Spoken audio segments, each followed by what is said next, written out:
Hello everyone, and welcome again to the video segment of our site. My name is David Lee and I'm the founder of Intervention Services. And this is a part of our site where we try and provide video responses to common questions that clients ask us, either on the phone as we're speaking to them and trying to help them out with their situation, or via email if they wish it to be a little bit more private. So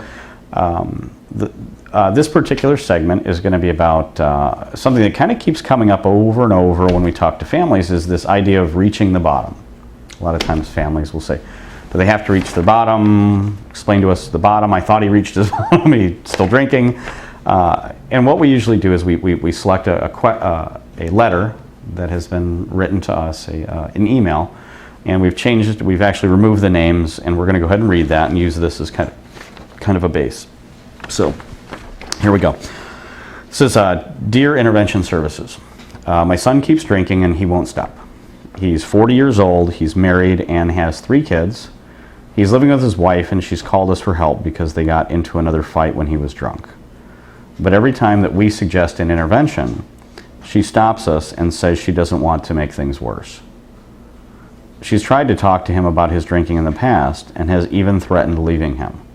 But he doesn't listen. Sometimes he quits for a couple days, but he always starts drinking again. The main reason she says that she won't let us have an intervention on him is because everyone has been telling her that he won't quit until he's ready. She's been told that talking to him about his drinking or even having an intervention won't do anything until he is ready to get help. They keep saying that he has to reach his bottom. What do I tell my son's wife so that she will let us help him?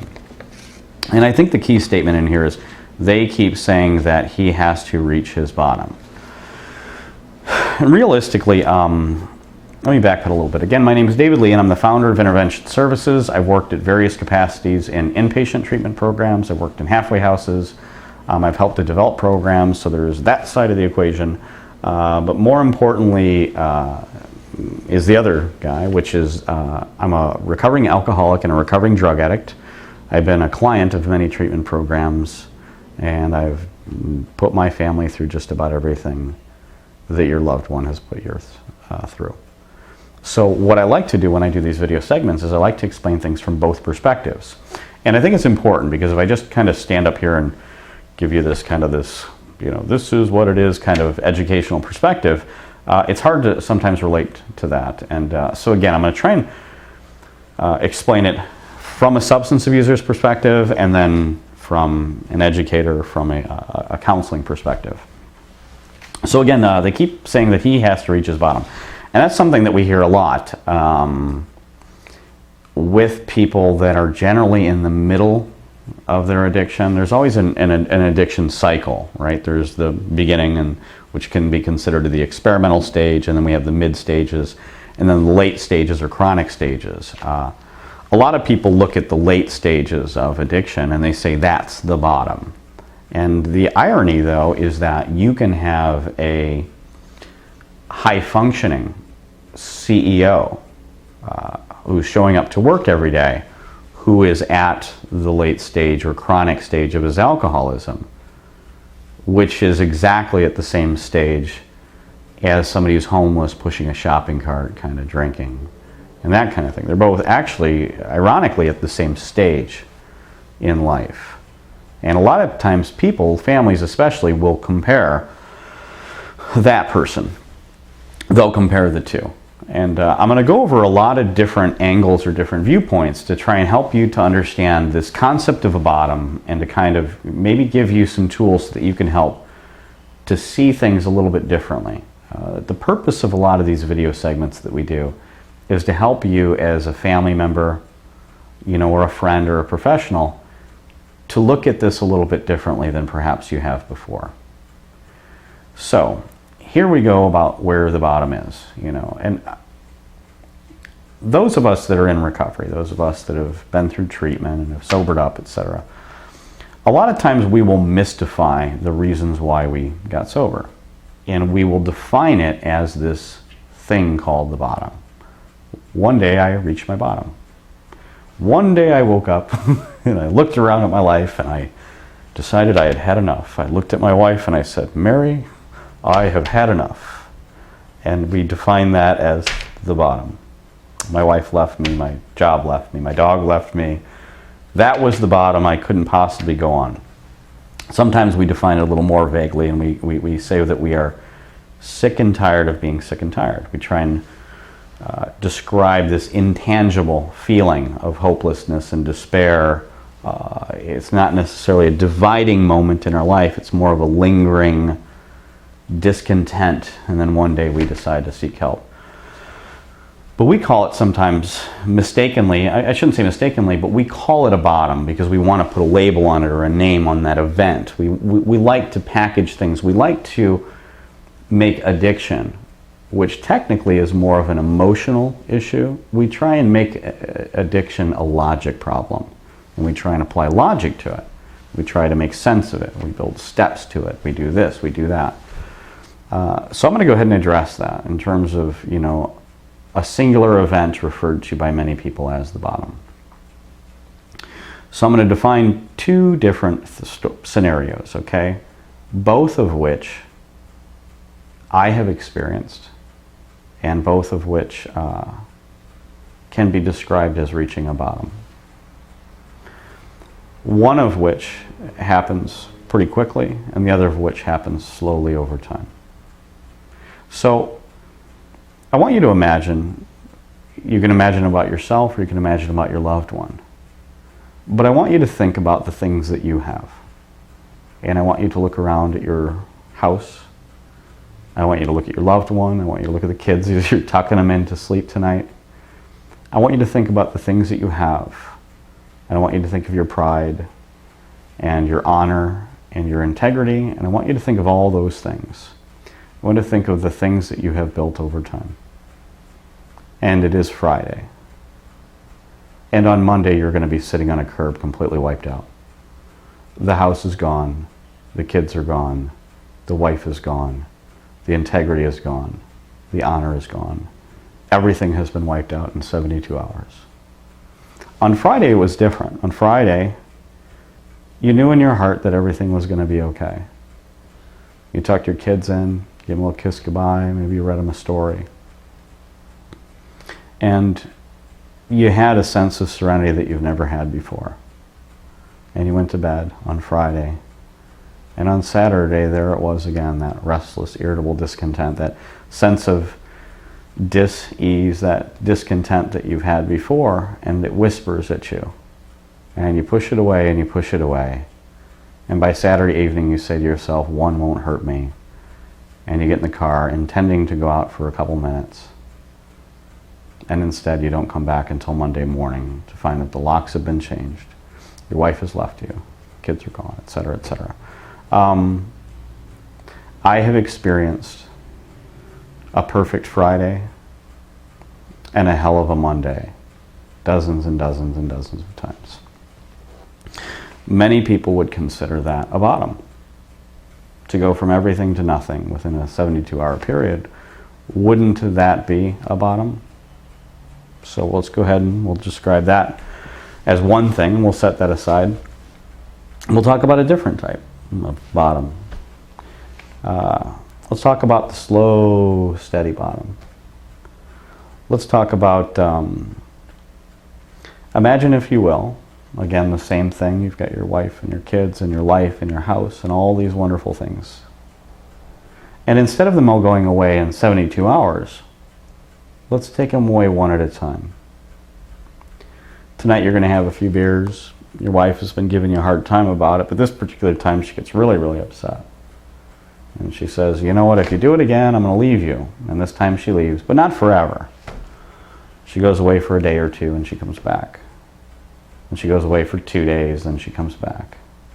And over the next several years, you kind of play that song and dance. And you play it back with her. You quit drinking for a few days to appease her. And then when the coast is clear, you have a few more drinks on the sly until she finds out. And then you throw up all hands and you have a few more drinks and blah, blah, blah. So slowly over time, and it takes about 3, 4, maybe 5 years.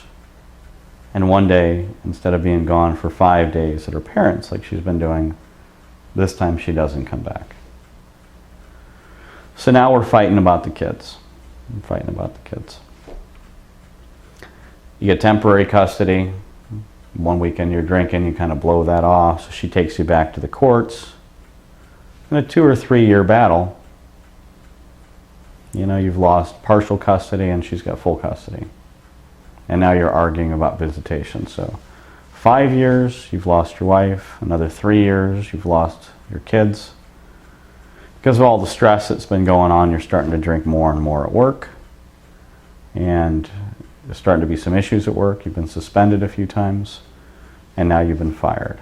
Being fired ain't that big of a deal because you always can cash out on some unemployment.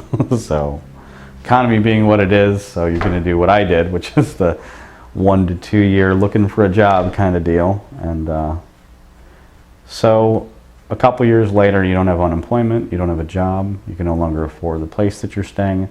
When your wife left, you had to split up the house, so you've been in an apartment. So now you go from an apartment to a friend's. And now fast forward, it's been 10 years since we started our story. And now 10 years later, you are at exactly the same place as I was at in the first story. Option A, 72 hours later, everything kind of happens. You lose everything. Option B, we take it all away on a slow, steady approach. Both of them are the exact same outcomes. The question is, which one is the bottom? Which one is the bottom? In the end of both stories, you end up with nothing. You're sitting on a curb with no money, no place to go, no car, no friend that's willing to take your call. Family won't even accept you back. One could argue that both of those are the bottom. One could argue that. I have experienced that curb. I know exactly what it's like to be at that curb, running in your mind, who can I call next? Where can I go? I don't want to sleep outside tonight. I have experienced that feeling, and yet that was not the last time that I drank or did drugs.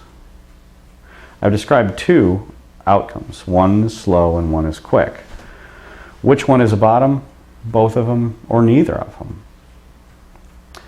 A trap that a lot of families run into is that they assume that the bottom has to do with what somebody loses. It really doesn't. I've lost a lot of things in my struggles, and at that moment, they were enough to temporarily give me the desire to not pick up a drink or a drug at that moment. 24 hours later is a whole different story. And if you, as a family member, wait, thinking that when he loses his favorite job, or when she loses her husband, that will be enough to catapult her into recovery, then you will probably change your definition of the bottom.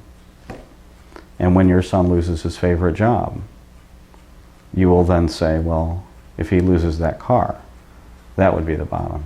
And when your son loses that car, then you will probably say, if he loses this or loses that, it'll be the bottom. And you'll kind of play the same game that my family did. It is critical to understand what the bottom is. And the bottom has very little to do with what happens on the outside of us. See, the thing is that interventions are happening. Okay, there are professionally guided interventions. Life itself is intervening on your loved one. Okay, life itself is intervening. In alcoholic, many times, DUIs are interventions, overdoses are interventions, loss of jobs, those are interventions. The conversation that you had with your loved one about their drinking or their drug use, that was a form of intervention.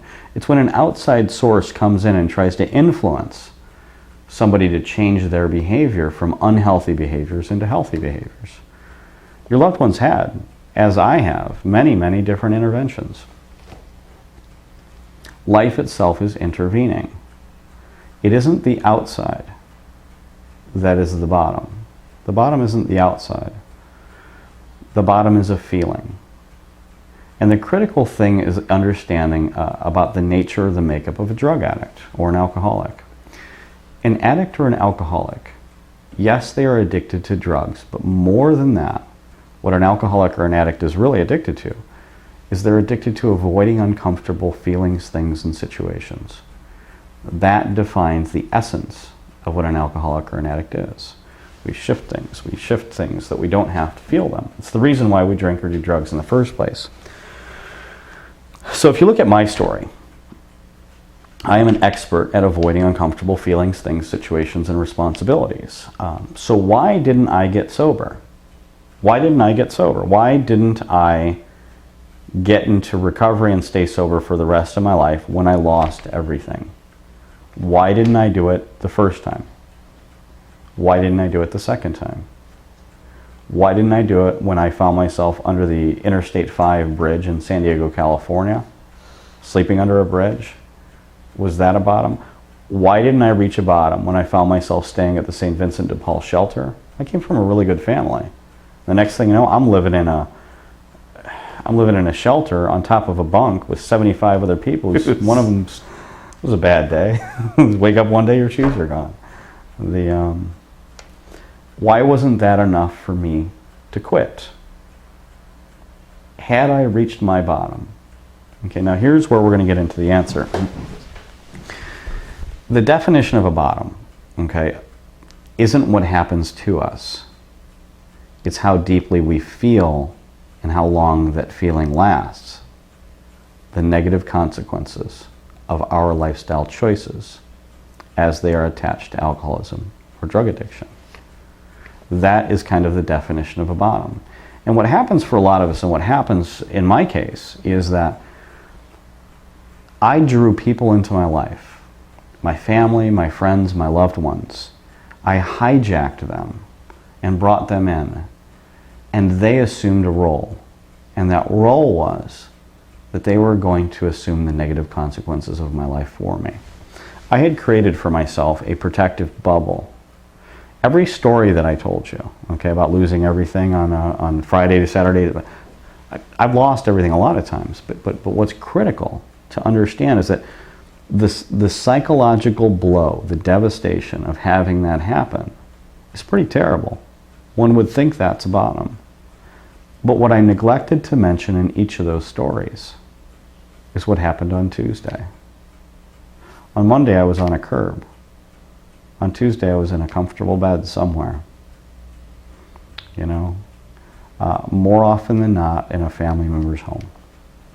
More often than not, I was fed. More often than not, I was given a little bit of money to help me out, to get back on my feet.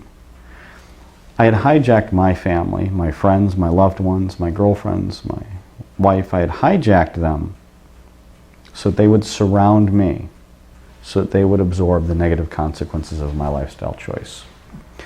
The best way to look at it is that imagine that my addiction, my drug addiction, it was cocaine, alcohol, name it, everything. My addiction was shooting arrows at me. Okay, these arrows are lobbing at me, they're lobbing at me. and instead of hitting me, they're hitting my mother. You know, that's the financial blow of, you know, having to get a car out of impound. Hitting my brother, bailing me out of jail. Boom, hitting my father, not getting paid back the money that I had borrowed time and time again. You know, hitting somebody else, hitting my wife, staying up till 3 o'clock in the morning, lying to my boss about why I can't come in today. My addiction is shooting arrows. And they are not hitting me, they're hitting my loved one. And my family's standing there and they got arrows stuck all inside of them. And they're all bleeding. They're looking at me, completely unscathed, not an arrow in me. And they're saying, why won't you change? Why won't you change, David? And what they're asking me to do, they're asking me, David, would you stand out here? And of course the answer is no.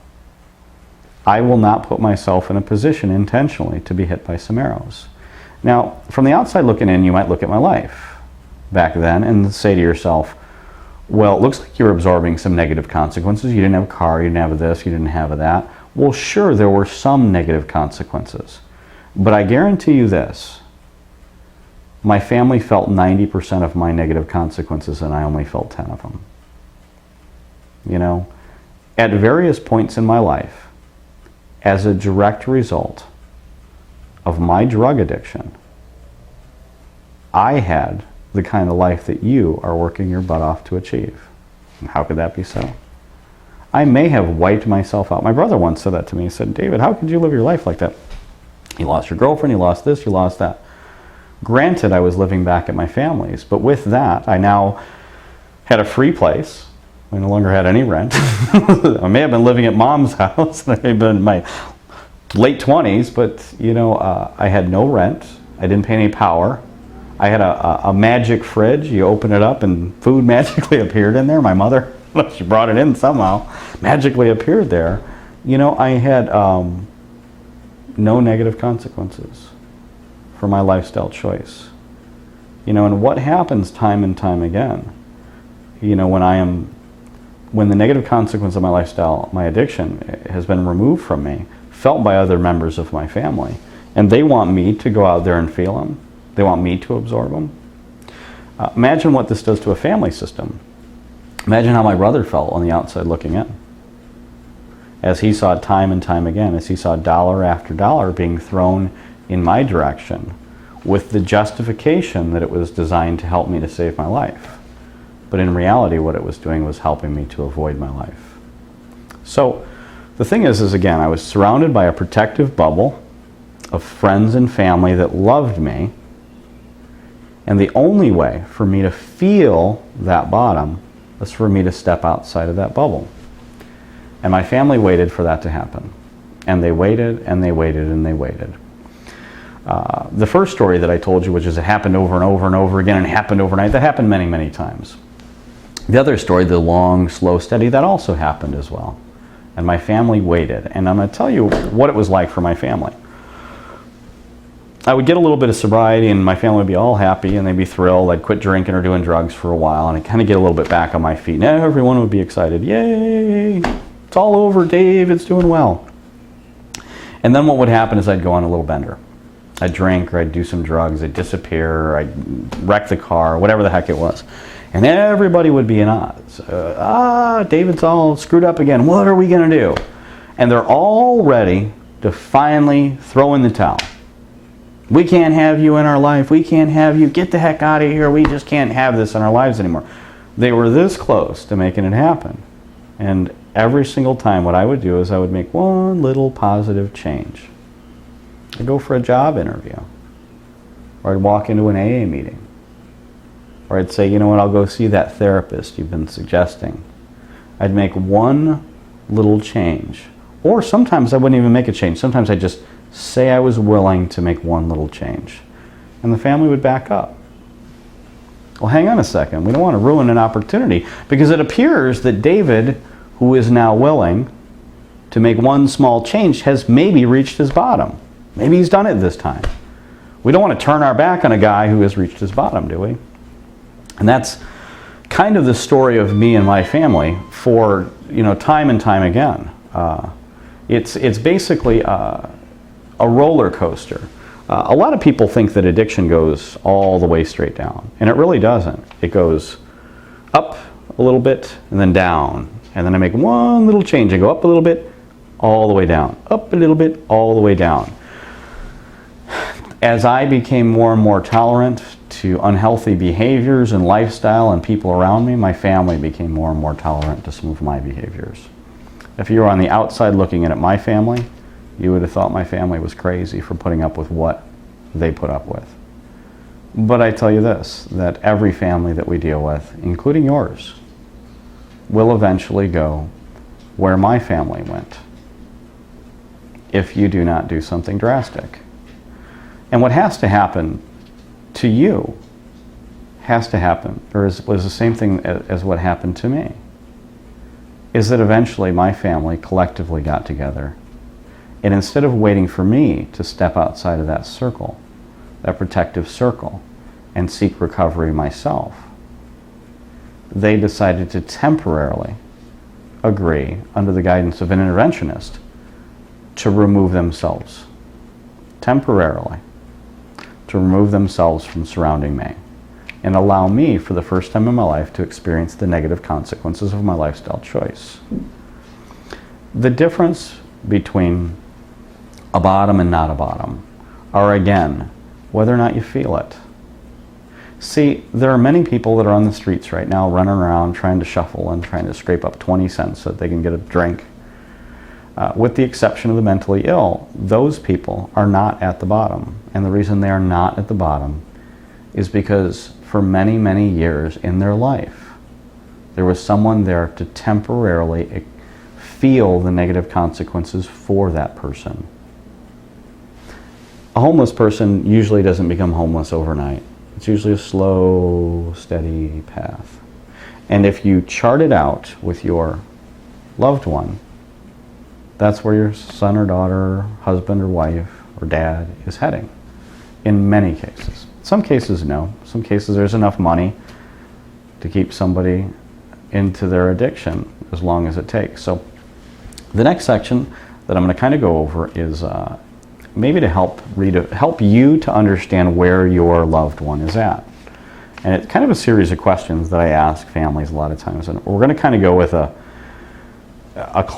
there's many common types of interventions that we do, but one of the more common ones we'll take is a client under the age of 25. And the questions that I like to ask a mom or a dad in regards to that son or daughter or whatever have you, say he's 24 years old, is let's go ahead and let's define the bottom. Let's go ahead and let's do it anyway. Let's compare our son to the homeless, jobless, alcoholic pushing the shopping cart, right? So we have our son, he's 24 years old or 25 years old, and we have the homeless shopping cart kind of person, right? And let's see where our son is at in regards to the homeless shopping cart person. So the first question I like to ask when parents call me with a 25-year-old who's abusing drugs or alcohol is question number one, where is your son living? And in most cases, not all of them, but in most cases, the answer is he's living at our home. So how much did he pay for rent last week?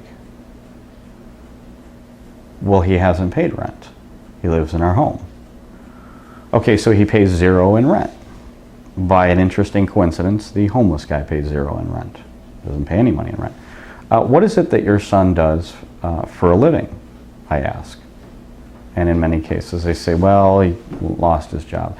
And I kind of hate to ask these questions because, a lot of times as parents, they don't really want to answer these questions. They want to answer, well, he's valedictorian and he's CEO, and of course, and it's somewhat embarrassing. But I already know the answer to these questions, so we just kind of got to go through them anyway. What does he do for a living? He lost his job. How much did he pay for in food, helping out? Well, he doesn't help out in food. How much did he pay for the car that he's driving? Oh, he's not driving a car. We took it back. So your son does not have a job, is living under your roof, not paying any rent. He's not contributing anything for food. He has no job, no car, etc.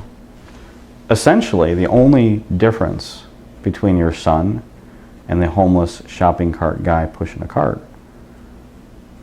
is you. If I remove you, then your son will hit that bottom, won't he? Financially, emotionally, etc. He's already pretty much there. But families have a tendency to keep somebody afloat and prevent them from feeling the negative consequences of their lifestyle choice. And why do they do that? There's many reasons why families do it. The primary is fear. There's guilt, there's sympathy, there's hope. We have other segments that can help you to kind of understand that. The understanding enabling section can really help you to kind of get that. But again, I wanted to kind of, take this opportunity to explain to a lot of families that if you are going to wait for your loved one to reach the bottom, you may wait until it's too late. The idea that all of us alcoholics or drug addicts one day woke up and reached our bottom, yes, life itself is intervening on us right now. Life itself, the other day I lost my job, or the other day I got in a car wreck, or the other day my girlfriend left me. Life itself is intervening on an alcoholic or an addict. And you can wait and hope that maybe life itself throws the snake eyes or whatever it is that you're shooting for. You can hope that it hits your son just in the right way. But the unfortunate reality is that life itself is often at times unkind. And you may get a DUI, but more often than not, you get an overdose, you get a wrecked car, you get a fatality. It is unpredictable, the outcome of alcoholism or addiction, if it is untreated. You have option A, you can wait for your son to one day wake up and experience the negative consequences of his lifestyle choice and figure it all out, surrounded by loving family members who are doing everything possible to love him into recovery. Or you can do another thing, which is to reach out for the guidance of professionals who are willing to come in and to teach you how to, in a loving way, temporarily step out of the way. The hardest thing that we ever have to do or have to teach families how to do is to teach them how to do nothing. It's the hardest thing in the world. When my family collectively got together and they temporarily agreed to remove themselves out of my life, and they did it in a loving way, and they did it under the guidance of a professional, it was the first time in my life that I not only felt the bottom, but I continued to feel the bottom. I had temporarily reached the bottom so many times in my life it was no longer effective. But on this particular day, I woke up on a Monday and I had nothing. My family had turned their back on me. I thought, and I had lost my job and my career and my finances and my girlfriend. I lost everything. And on Tuesday, I made the phone call like I always did. Only this time, everything was different. And it can be for your family, too. So again, my name is David Lee, and I'm with Intervention Services, and I'm the founder of Intervention Services. And I'm available for any questions or comments or anything like that. Feel free to give us a call. And hopefully maybe you understand a little bit more about reaching the bottom. And that's pretty much it. Thank you very much.